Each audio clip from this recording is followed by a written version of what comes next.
This male must patrol an area the size of 5 football fields, trying to find enough. A tiring commute until, at last, one miracle plant comes into flower.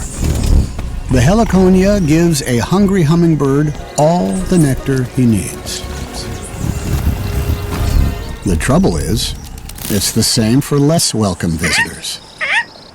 Nectar thieves, like bananaquits, and even worse, a real heavyweight, an Antillean bullfinch.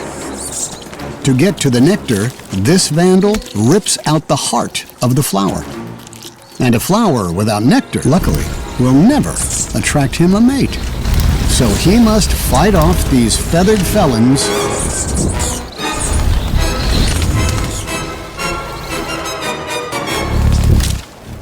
Could it be? Yes, a female. She likes the flowers.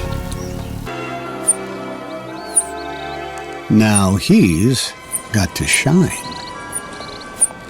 Now, don't blow it, big fella.